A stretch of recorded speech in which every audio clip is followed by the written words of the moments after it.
ഇനി അടുത്ത് നമ്മൾ നോക്കാൻ പോകുന്നത് ഓപ്പറേഷൻസ് ഓൺ ഗ്രാഫ്. സോ നമുക്ക് ഈ ഓപ്പറേഷൻസ് എല്ലാം വളരെ ഫെമിലിയർ ആണ്, വളരെ നമുക്ക് മനസ്സിലായിട്ടുള്ള കുറേ ഓപ്പറേഷൻസ് ആണുള്ളത്. സോ അത് ജസ്റ്റ് നമ്മളൊന്ന് പറഞ്ഞു പോകുന്നതേ ഉള്ളൂ.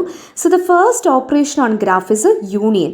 യൂണിയൻ എന്ന് പറയുമ്പോഴത്തേനും നമുക്കറിയാം, if you are having two graphs G1 and G2, ഇവരുടെ യൂണിയൻ എന്ന് പറയുന്നത് in terms of edges it will be E1 union E2. അതായത് G1ലെ എഡ്ജസും G2ലെ എഡ്ജസും നമ്മൾ കമ്പൈൻ ചെയ്യാണ് ചെയ്യുന്നത്. വെർട്ടിസസിൻ്റെ കേസിൽ പറയുവാണെന്നുണ്ടെങ്കിൽ it will be V1 union V2. So ഇങ്ങനെയാണ് നമുക്ക് രണ്ട് ഗ്രാഫുകൾ തമ്മിലുള്ള യൂണിയൻ പോസിബിൾ ആവുന്നത്. സോ അടുത്ത് നമ്മൾ നോക്കാൻ പോകുന്നത് ഇൻ്റർസെക്ഷൻ എന്നുള്ള ഓപ്പറേഷനാണ്. So we are having two graphs G1 and G2. Again G1 G2ൻ്റെ വേർട്ടിസസിൻ്റെ ഒരു ഇൻ്റർസെക്ഷനാണ് നമുക്ക് കാണാനായിട്ട് സാധിക്കുന്നത്. അതായത് V ഓഫ് G1, അങ്ങനെയാണ് ബെറ്റർ ആയിട്ട് എഴുതുന്നത് ഇതിനേക്കാളും. Intersection V of G2 and എഡ്ജസിൻ്റെ കാര്യം പറഞ്ഞാൽ E of G1 intersection E of G2. ഇങ്ങനെയാണ് ഇൻ്റർസെക്ഷൻ്റെ കേസസിൽ വരുന്നത്. അടുത്ത നമ്മൾ നോക്കുന്നത് ring sum of graphs. So ring sum of a graph എന്ന് പറയുമ്പോഴത്തേനും നമുക്ക് രണ്ട് ഗ്രാഫ്സ് ഉണ്ട്, G1 ആൻഡ് G2. ഞാൻ ഇത്രയും നേരം ഗ്രാഫിൻ്റെ ഓപ്പറേഷൻസ് പറഞ്ഞത് with respect to edges and vertices ആണല്ലോ. ഓക്കെ, അപ്പോൾ ഇത് നിങ്ങൾ ശ്രദ്ധിച്ച് കാണണം. വേർട്ടിസസ് എന്ന് പറയുമ്പോഴത്തേനും it will be V of G1 union V of G2. എഡ്ജസിൻ്റെ കാര്യം എന്ന് പറയുന്നത് it will be E of G1 plus ring sum of E of G2, which means that രണ്ടെണ്ണത്തിൻ്റെയും സിമെട്രിക് ഡിഫറൻസ് ആയിരിക്കും എടുക്കുന്നത്. അതായത് എഡ്ജസ് G1ലും G2ലും മാത്രമുള്ള എഡ്ജസ് ആയിരിക്കും നമ്മൾ എടുക്കുന്നത്. അതായത് ഇൻ്റർസെക്ഷൻ ആയിട്ടുള്ള എഡ്ജസ് നമ്മൾ കൺസിഡർ ചെയ്യത്തില്ല. ഇനി അത് കഴിഞ്ഞിട്ട് നമ്മൾ കുറച്ച് പ്രോപ്പർട്ടീസ് കൂടി ഇവിടെ ഇപ്പോൾ പറഞ്ഞു പോകുന്നുണ്ട്. ദ ഫസ്റ്റ് വൺ ഇസ്, ഇത് കോമ്യൂട്ടേറ്റീവ് ആണ്. യൂണിയൻ പ്രോപ്പർട്ടി ആയിക്കോട്ടെ, ഇൻ്റർസെക്ഷൻ പ്രോപ്പർട്ടി ആയിക്കോട്ടെ, എല്ലാം കോമ്യൂട്ടേറ്റീവ് ആണ്. ആൻഡ് അലോങ് വിത്ത് ദാറ്റ് നമ്മളുടെ റിംഗ് സം എന്ന് പറയുന്നതും കോമ്യൂട്ടേറ്റീവ് ആണ്. Okay, G intersection G is equal to G എന്നതാ union G is equal to G and G ring sum G is a null graph. Edge disjoint ആണ് എന്നുണ്ടെങ്കിൽ ഈ G1 G2ൻ്റെ intersection ഒരു null ഗ്രാഫും അവരുടെ union ഒരു റിംഗ് സമ്മിൻ്റെ G1 റിംഗ് സം G2ൻ്റെ സിമിലർ ഗ്രാഫുമായിരിക്കും. വേർട്ടെക്സ് ഡിസ്ജോയിൻ്റ് ആണ് എന്നുണ്ടെങ്കിൽ G1 intersection G2 will be empty. ഇനി അടുത്ത് നമ്മൾ നോക്കാൻ പോകുന്നത് ഫോർത്ത് പ്രോപ്പർട്ടിയിലെ fourth operation on the graph, that is nothing but decomposition. Decomposition എന്ന് പറയുമ്പോഴത്തേനും ഒരു G ഗ്രാഫ്, ഓക്കെ, നമുക്കൊരു G ഗ്രാഫ് ഉണ്ട്. അവരെ ഞാൻ രണ്ട് പാർട്ടായിട്ട് ഡിവൈഡ് ചെയ്യുവാണ്, G1 and G2, such that both of them's union will give me G and both of them's intersection would give me null, അല്ലെങ്കിൽ 5 തരും. ഓക്കെ, അങ്ങനെയാണ് നമ്മൾ ഡീകമ്പോസിഷൻ എന്നുള്ള കൺസെപ്റ്റ് എടുക്കുന്നത്. യൂഷ്വലി ഈ ഒരു ഓപ്പറേഷൻസിന് കീഴിൽ നിങ്ങൾക്ക് വരുന്ന ക്വസ്റ്റ്യൻ എന്താണെന്ന് വെച്ച് കഴിഞ്ഞാൽ G1 union G2, G1 intersection G2 and G1 ring sum G2. First one നമുക്ക് നോക്കാം, യൂണിയൻ. ഓക്കെ, യൂണിയൻ എന്ന് പറയുമ്പോഴത്തേനും നമുക്കറിയാം നമ്മുടെ വേർട്ടെക്സ് സെറ്റ് V എന്ന് പറയുന്നത് എന്തൊക്കെയായിരിക്കും? എൻ്റെ G1ൻ്റെ വേർട്ടെക്സ് സെറ്റും G2ൻ്റെ വേർട്ടെക്സ് സെറ്റിൻ്റെ ഒരു കോമ്പിനേഷൻ ആയിരിക്കും. V1 V2 V3 V4. Again ഇവിടെ again V1 V2 V3 V4 already നമുക്കുണ്ട്, V5ഉം കൂടെ വരും. അതായത് ഇതൊക്കെ നമുക്ക് സെയിം സാധനം തന്നെയാണ്. അടുത്തത് എഡ്ജ് സെറ്റിൻ്റെ കോമ്പിനേഷനാണ്. എഡ്ജ് എന്തൊക്കെയാണ്? E1 E2 E3 E4 and here we are having E1 E2 E3 E4 E5 E6 and E7, right? അപ്പം ഞാനിത് എന്താണ് ചെയ്യുന്നത്? യൂണിയൻ്റെ കേസിൽ നമ്മൾ ഇനി എന്താണ് ചെയ്യുന്നത്? V R drawing it. V1 അല്ലേ മുകളിൽ കിടക്കുന്നത്? V1, yes, V1 V2 V3 V4 and V5. Okay, ഇത്രയും ഞാൻ വരച്ചു. ഇനി അത് കഴിഞ്ഞിട്ട് ഞാൻ എന്താണ് ചെയ്യുന്നത്? നമ്മളുടെ എഡ്ജസിനെ എല്ലാത്തിനെയും കൂടി ഇനി കമ്പൈൻ ചെയ്യുവാണ് ചെയ്യുന്നത്. വിച്ച് മീൻസ് മൈ E1 ഞാൻ എഴുതി. അടുത്തത് എൻ്റെ E2 ആണല്ലേ, E2 ഞാൻ എഴുതി. അത് കഴിഞ്ഞിട്ട് ഞാൻ എൻ്റെ E3 എഴുതി, E4 എഴുതി. ഓക്കെ, E4 എഴുതിയ ഇനി അടുത്ത ആരൊക്കെയുള്ള E5 E6 E7 ഉണ്ട്. So E5 E6 and E7 ഉണ്ട്. സോ ഇങ്ങനെയാണ് നമ്മൾ ഏതേലും ഗ്രാഫിൻ്റെ യൂണിയൻ നമ്മൾ കണ്ടുപിടിക്കുന്നത്. Okay, so G1 union G2 നമ്മൾ ചെയ്തു. ഇനി അടുത്ത് നമ്മൾ ചെയ്യുന്നത് G1 ഇൻ്റർസെക്ഷൻ G2 ആണ്. So second one is intersection. Intersection എങ്ങനെയാണ് നമ്മൾ പഠിച്ചിരുന്നത്?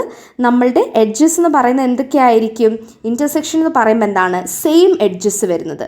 E1 രണ്ട് പേർക്ക് E1 ഉണ്ട്, E2 രണ്ട് പേർക്കുണ്ട്, E3യും E4ഉം രണ്ട് പേർക്കും ഉണ്ട്. And the same vertices will be V1, V2, V3 and V4. Okay, so edges വരയ്ക്കുമ്പോഴത്തേനും E1, E2, E3, E4ഉം വെർട്ടിസസ് വരയ്ക്കുമ്പോഴത്തേനും V1, V2, V3 ആൻഡ് V4ഉം വരും. അപ്പോൾ നമ്മൾ എങ്ങനെയാണ് അതിനെ വരയ്ക്കുന്നത്? ഇങ്ങനെ ഇത്രയും നമ്മൾ നേരത്തെ വരച്ച പോലെ തന്നെ V1, V2, V3, V4, E1, E2, E3, E4 അങ്ങനെയാണ് ഞാൻ ഇൻ്റർസെക്ഷൻ വരയ്ക്കുന്നത്. ഇനി തേർഡ് വൺ എന്താണ്? നമ്മുടെ റിംഗ് സം ആണ് അല്ലേ? റിംഗ് സമ്മിന് എങ്ങനെയാണ് നമ്മൾ വെർട്ടിസസ് എടുത്തിരുന്നത്? വെർട്ടിസസ് എങ്ങനെയായിരുന്നു നമ്മൾ എടുത്തിരുന്നത്? നമ്മൾക്ക് വരുന്നത് വെർട്ടിസസ് എന്ന് പറയുന്നത് യൂണിയൻ ആണ് വരുന്നത്. സോ നമ്മൾ ആദ്യത്തെ കേസിൽ ചെയ്ത പോലെ തന്നെ V1, V2, V3, V4 and V5 ആണ് വരുന്നത്. ഇനി അടുത്ത എഡ്ജസിൻ്റെ കേസ് വരുമ്പോൾ എഗെയിൻ റിംഗ് സം ആണ് വരുന്നത്. അതായത് G1ലും G2ലും കോമൺ ആയിട്ട് ഇല്ലാത്ത എഡ്ജസ് ആണ് നമ്മൾ എടുക്കുന്നത്. E5 എന്ന് പറയുന്നത് രണ്ടിടത്തിനകത്തും ഇല്ലാത്തതാണ്. E6ഉം E7ഉം രണ്ടെണ്ണത്തിനകത്ത് ഇല്ലാത്തതാണ്. സോ E5, E6, E7 അതായത് ഇത് രണ്ടും ഇതിന് G1ന് മാത്രവും ഇത് രണ്ടും G2ന് മാത്രമുള്ള എഡ്ജസ് ആണ്. ഇനി നമ്മളിത് വരയ്ക്കുക. V1, V2, V3, V4, V5. Okay, ഇനി അത് കഴിഞ്ഞിട്ട് E5 എന്ന് പറയുന്നത് ഇവർ തമ്മിലുള്ളതാണ് അല്ലേ? E5, E6 and E7. ഇങ്ങനെയാണ് നമ്മളൊരു ഗ്രാഫിൻ്റെ റിംഗ് സം ചോദിച്ചു കഴിഞ്ഞാൽ എഴുതേണ്ടത്. ഓക്കെ, നമുക്കിനി നെക്സ്റ്റ് ക്വസ്റ്റ്യൻ നോക്കാം. നെക്സ്റ്റ് ക്വസ്റ്റ്യൻ നമുക്ക് എഗെയിൻ തന്നേക്കുന്നത് G1 union G2, G1 intersection G2 and G1 ring sum G2 ആണ്. സോ എഗെയിൻ ഫസ്റ്റ് വൺ നമ്മളുടെ യൂണിയൻ ആണ്. സോ യൂണിയന് we are having our vertices. Okay, നമ്മുടെ Gയുടെ വെർട്ടിസസ് ഏതൊക്കെയാണെന്ന് നമുക്ക് നോക്കാം. സോ കോമൺ വെർട്ടിസസ് നമ്മൾ എടുക്കുകയാണ് ചെയ്യുന്നത്. V1, V2, V3, V4, V5, V6 മാത്രമേ ഉള്ളൂ അല്ലേ? ഇവിടെ നമുക്ക് V1, V2, V3 പിന്നെ V6 മാത്രമേ എക്സ്ട്രാ വരുന്നുള്ളൂ. ഇനി അത് കഴിഞ്ഞേച്ച് let us look into the edges. Edges നോക്കുവാണെങ്കിൽ we are having A, B, C, D, E, F, G, H and K, L. ഇനി ഇതിൻ്റെ യൂണിയൻ നോക്കിക്കേ. V1, V2, V3, V4, V5. ഇനി അടുത്ത എന്താണ്? V6 ഇവിടെയാണ്. V3 ഇവിടെ, V6 ഇവിടെ. ഓക്കെ, V6 നമുക്കിവിടെ നോക്കാം. V6. ഓക്കെ, ഇനി നമ്മൾ നോക്കുമ്പം A, B, C, D, E, F. ഈ അടുത്ത G എവിടെയാണ് നമുക്ക് കണക്ട് ചെയ്യുന്നത്? V1, V3യിൽ ഒരു Gയും കൂടി ഉണ്ട്. സോ ഒരു ഇതും കൂടെ നമ്മൾ വരയ്ക്കുവാണ് G. അത് കഴിഞ്ഞിട്ട് H ആണ് V1 to V6 കണക്ട് ചെയ്യുന്നത്. This is H. Then V6 to V5 is L. So ഇതാണ് നമ്മളുടെ യൂണിയൻ ഗ്രാഫ് വരുന്നത്. ഓക്കെ, ഇനി അടുത്തത് നമ്മൾ ചെയ്യാൻ പോകുന്ന എന്താണെന്ന് വെച്ച് കഴിഞ്ഞാൽ what are we going to do? We are going to take the intersection. Right, ഇൻ്റർസെക്ഷനാണ് നമ്മൾ അടുത്തത് എടുക്കുന്നത്. ഇൻ്റർസെക്ഷനകത്ത് we are having our vertices and edges. So same ആയിട്ടുള്ള വെർട്ടിസസ് ഏതൊക്കെയാണെന്ന് നോക്കിക്കേ. So we are having what we are having here? We are having V1, V2, V3. ഇതെല്ലാവർക്കും common ആണ്. V1, V2, V3. അത് കഴിഞ്ഞിട്ട് പിന്നെ V5. ഓക്കെ, ഇത്രയാണ് common ആയിട്ടുള്ളത്. So V1, V2, V3, V5 ആണുള്ളത്. എഡ്ജസ് നോക്കാം ഏതൊക്കെയാണ് കോമൺ ആയിട്ടുള്ളതെന്ന് വെച്ചാൽ A, A, C and that's it. A and C മാത്രമേ നമുക്കുള്ളല്ലോ. അപ്പം നമ്മൾ എങ്ങനെയാണ് ഇതിനെ എഴുതുന്നത്? So A and C are the only edges that I'm having. So I can draw this graph as V1, V2, V3 and V5, where this is my A and this is my C. ഇതാണ് എൻ്റെ ഇൻ്റർസെക്ഷൻ്റെ graph. ഇനി അടുത്ത് നമ്മൾ നോക്കുന്നത് ring സമ്മിൻ്റെ ഗ്രാഫാണ്. So ring some നമ്മൾ എങ്ങനെയാണ് എഴുതുന്നത്? എൻ്റെ വേർട്ടിസസിൻ്റെ ഫുൾ കോമ്പിനേഷനാണ് വരുന്നത്. So V1, V2, V3, V4, V5 and V6 ഇത്രയും വരും.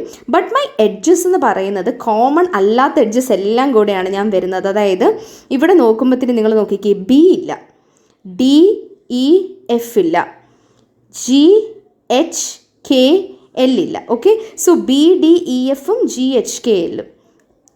B, D, E, F, G, K, L. G, H, K, L എന്ന് തോന്നുന്നു അല്ലേ? G, H, K, L. Okay, എച്ചും കൂടെ ഉണ്ട്. ഇനി അടുത്ത് ഞാനിത് എടുത്ത് എഴുതുവാണ്. So what am I doing here? V1, V2, V3, V4, V5, this is V6 and that's it. ഇനി B എന്ന് പറയുന്നത് ഇത് B ആണ്, ഇത് D ആണ്, അത് കഴിഞ്ഞേച്ച് ഇത് E ആണ്, ഇത് F ആണ്, റൈറ്റ്? എഗെയിൻ G എഴുതി, അത് കഴിഞ്ഞേച്ച് K എഴുതി, L എഴുതി. സോ ഇത്രയും കാര്യങ്ങൾ ആൻഡ് H നമ്മൾ എഴുതിയില്ല, H. ഓക്കെ, സോ ഇത്രയും കാര്യങ്ങളാണ്. ഇങ്ങനെയാണ് നമ്മൾ ഒരു ക്വസ്റ്റ്യൻ ചോദിച്ചു കഴിഞ്ഞ് കഴിഞ്ഞാൽ അതിൻ്റെ യൂണിയനും പിന്നെ എന്താണ് നമ്മൾ യൂണിയൻ, റിംഗ് സമ്മ്, ഇൻ്റർസെക്ഷനൊക്കെ നമ്മൾ കണ്ടുപിടിക്കുന്നത്. ഇനി അടുത്ത് നമ്മൾ നോക്കേണ്ടത് how to draw the decomposition of a graph G. So decomposition ചോദിക്കുമ്പോഴത്തേനും നമ്മൾ എന്താണ് എഴുതേണ്ടത്?